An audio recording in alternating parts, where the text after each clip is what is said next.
नमस्कार मित्रों, मैं देवाशीष स्वागत करता हूं हिंदी सफर की इस यूट्यूब चैनल पर। मित्रों, क्या आपको पता है कि हिंदी शब्द का अर्थ क्या है?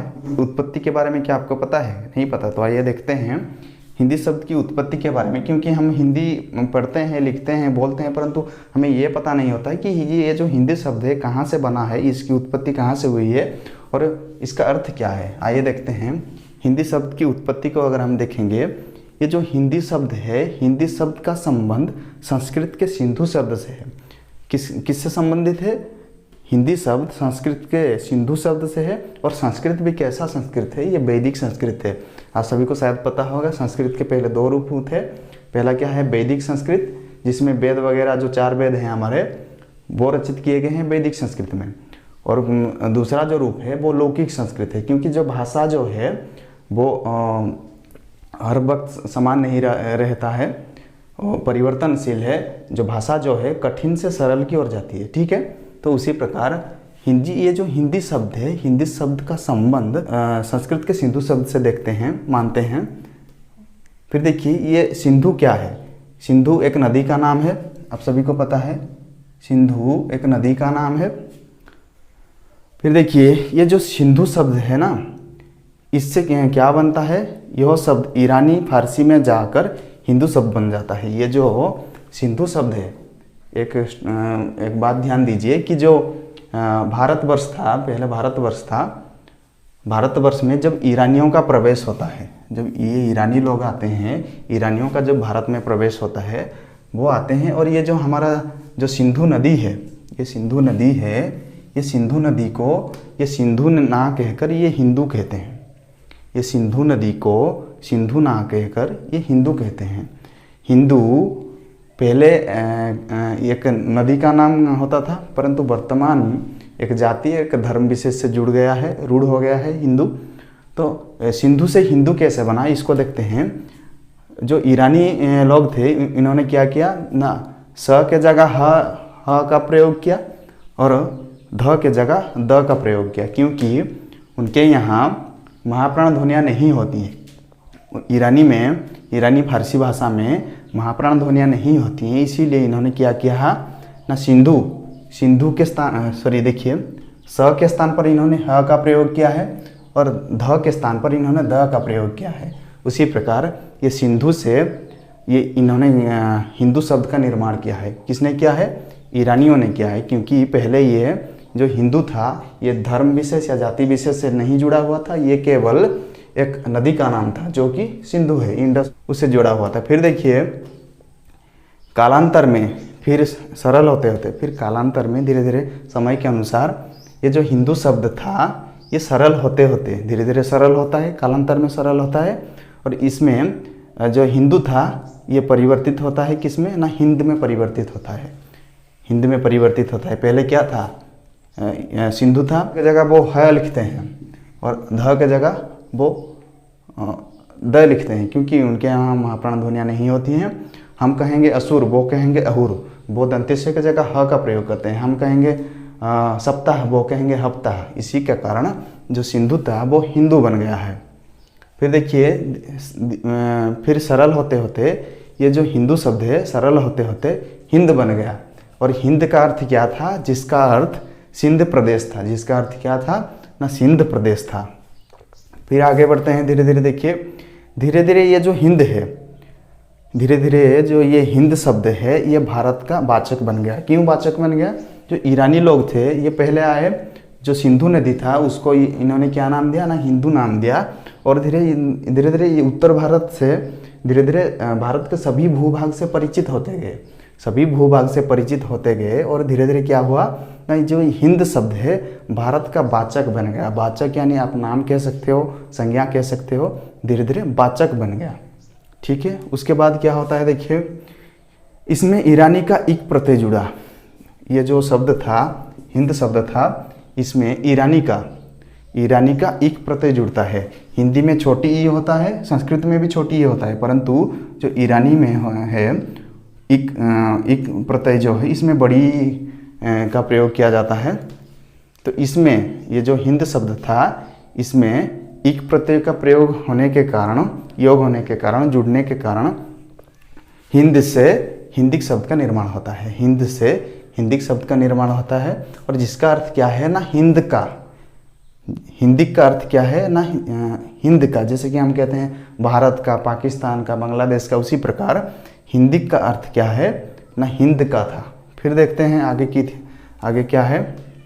फिर देखिए ये जो हिंदिक शब्द बना है, ये जो हिंदिक शब्द बना है, ये धीरे धीरे क्या होता है ना यूनानी में जाकर इंडिका शब्द का निर्माण करते हैं। यही होगा, ये जो इंडिका है ये मेगास्थनीज जी की रचना है इंडिका, और ये अंग्रेजी में जाकर इंडिया शब्द का निर्माण करता है। फिर से मैं दोहरा रहा हूँ, देखिए ये जो हिंदिक शब्द है, हिंदिक शब्द यूनानी में जाकर इंडिका शब्द का निर्माण करता है, और ये वही शब्द अंग्रेजी में जाकर इंडिया शब्द का निर्माण करता है, जो कि हमारे देश का नाम है, आप सभी को पता है। फिर देखिए कालांतर में, फिर समय के अनुसार समय परिवर्तन होता है। कालांतर में धीरे धीरे क्या होता है, हिंदिक में से ये हिंदिक था, ये हिंदिक में से क वर्ण, ये जो क है ये क वर्ण का लोप हो जाता है, ये क का लोप हो जाता है। लोप होने के बाद सिर्फ हिंदी शेष रह जाता है। हिंदिक था, ये हिंदिक था, हिंदिक में से हम अगर क को मिटा देते हैं, बाकी क्या शब्द शेष रह जाता है ना हिंदी शब्द शेष रह जाता है। उसी प्रकार यहाँ पर हिंदी शब्द शेष रह गया, और ये जो हिंदी शब्द है अभी भी भाषा के अर्थ में व्यवहार नहीं हुआ है। अभी ये जो हिंदी निकला है, हिंदिक से क को हम अगर लोप करेंगे, हिंदी निकला है, तो इसका अर्थ क्या था, ये पहले विशेषण था, ये पहले विशेषण था, और इसका अर्थ क्या था ना हिंद प्रदेश से संबंधित, हिंद प्रदेश से जो संबंधित थी उसे क्या कह दिया जाता था, पहले ना हिंदी कह दिया जाता था। अभी भी देखिए, अभी भी ये भाषा के अर्थ में प्रयोग नहीं हुआ है। क वर्ण का लोप होता है, फिर क्या बनता है ना हिंदी शेष रह जाता है। फिर आगे देखते हैं आगे की कहानी क्या है। फिर देखिए, फिर हिंदी शब्द का भाषा के अर्थ में प्रयोग होता है। फिर क्या होता है, जो हिंदी शब्द बना है, हिंदी शब्द भाषा के अर्थ में प्रयोग होने लगता है धीरे धीरे। और इसका जो प्रयोग सबसे पहले कहाँ देखने को मिलता है, सबसे पहले सरफुद्दीन यजदी के द्वारा लिखित जफरनामा में हिंदी शब्द का पहली बार उपयोग देखने को मिलता है। ये जो हिंदी शब्द है इसका सबसे पहले कहाँ पर व्यवहार किया गया है, कहाँ पर उल्लेख किया गया है, तो एक विद्वान हैं, एक लेखक हैं, सरफुद्दीन यजदी द्वारा लिखित एक जफरनामा उनकी रचना है। इसकी समय सीमा क्या है ना 1424 ईस्वी। हाँ, 1424 ईस्वी में ये लिखते हैं जफरनामा, और इस जफरनामा में ये हिंदी शब्द का इन्होंने प्रयोग किया है भाषा के अर्थ में। ये पहली बार हुआ है।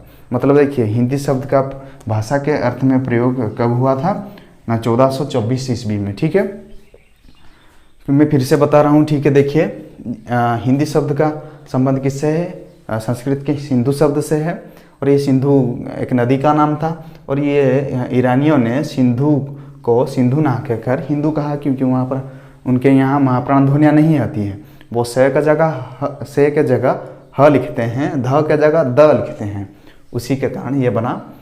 फिर ये जो हिंदू हुआ, धीरे धीरे सरल होते, हिंदू शब्द है, धीरे धीरे सरल होते होते हिंद बना, जिसका अर्थ हिंदी प्रदेश से संबंधित था। और धीरे धीरे ये जो हिंद है ये धीरे धीरे भारत का वाचक बन गया, और इसमें एक प्रत्यय जुड़ने से हिंदी का निर्माण हुआ, जिसका अर्थ था हिंद। और हिंद शब्द जो है यूनानी में जाकर इंडिका शब्द का निर्माण करता है, और अंग्रेजी में जाकर इंडिया का निर्माण करता है। फिर धीरे धीरे क्या होता है ना हिंदिक जो है शब्द है, इसमें से क वर्ण का लोप हो जाता है। लोप होने के बाद बाकी क्या शेष रहता है ना हिंदी शब्द, केवल हिंदी शब्द ही शेष रहता है। ये पहले विशेषण था, और इसका अर्थ क्या था ना हिंदी प्रदेश से संबंधित था। और इसका सर्वप्रथम उल्लेख या उपयोग हमें कहाँ पर देखने को मिलता है ना, एक लेखक थे सरफुद्दीन यजदी, इन्होंने एक ग्रंथ रचना लिखा है 1424 में। इसमें जो हिंदी शब्द है ये पहली बार भाषा के अर्थ में प्रयोग हुआ है। अगर ये लंबी चौड़ी रामायण आपको याद नहीं रहता है फिर तो हम शॉर्ट में देखते हैं, इसको देखते हैं। तो आइए शॉर्ट में देखते हैं। पहले क्या था, पहले हम क्या पढ़ चुके हैं, सिंध था, सॉरी सिंधु था, सिंधु था। और ये कौन सी भाषा में है, वैदिक संस्कृत में, वैदिक संस्कृत।